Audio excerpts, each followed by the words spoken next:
My next guest says you are definitely what you eat, and eating healthy could lead to a more meaningful and longer life. Here is Preventive Medicine Research Institute President Dr. Dean Ornish joining us. Good to see you, Dean. Thanks so much for joining us. Great to see you, Maria. I love some of the stats that you've come up with. You have been obviously doing this for a long time and have seen a real impact on a person's life and longevity based on what they eat and how much they exercise. That's right. Tell us about it. What you eat, how much you exercise, how much love and support you have in your life, and how you manage stress. All of them are important.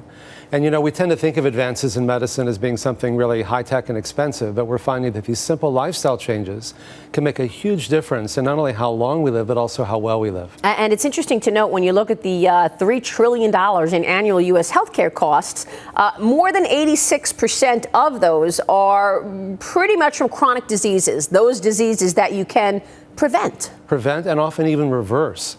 In our 38 years of research, we found that these simple lifestyle changes can actually reverse even severe coronary heart disease, can slow, stop, or reverse the progression of early-stage prostate cancer, can reverse type 2 diabetes, can even change your genes, turning on the good genes, turning off the genes that cause heart disease and prostate and breast and colon cancer.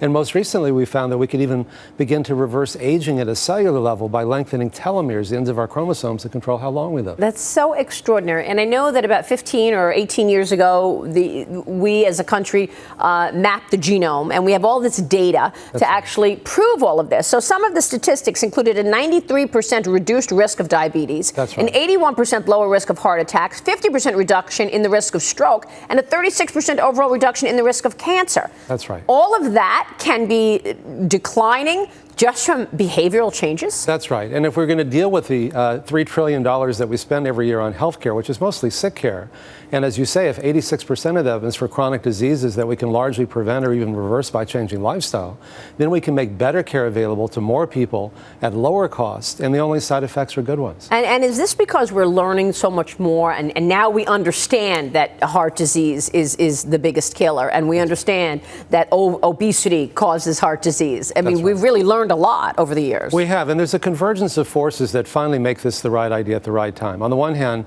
the studies are showing that things like bypass surgery and angioplasties and stents don't work nearly as well as we once thought, but you can actually reverse it by changing lifestyle. You know, getting your blood sugar down with drugs doesn't work as well as getting it down with lifestyle.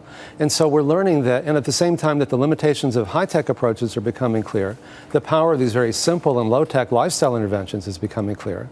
And as we move into the era of Obamacare, whatever you think about it, it's really turning all the incentives on their ears. So in a fee-for-service environment, the more operations you do, the more money you make. Here, the fewer that you do, the more money you make. So I began partnering with a company called Healthways, and we're training and certifying people around the country as part of a new paradigm of healthcare.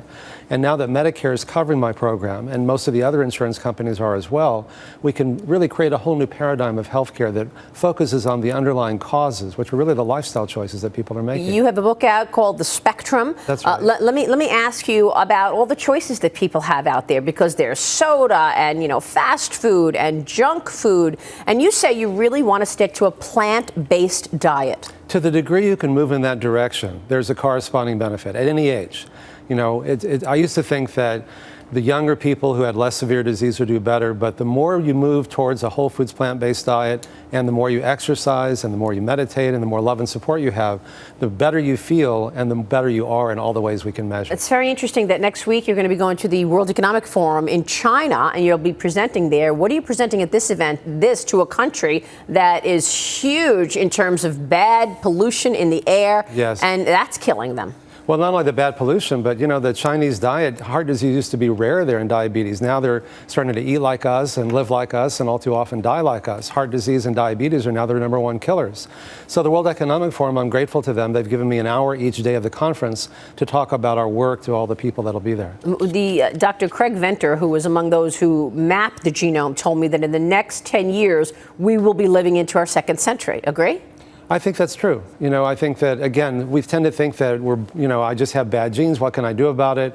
It turns out that when you change your lifestyle, you change your genes. And so even our genes can be changed if we make big enough changes in our lifestyle. Wow. What's going to happen when we live till 150 and 200 years old? That has a lot of implications. Dr. Dean Ornish, good to have you on the show today. Good to see you again. Thank you so much, Dean.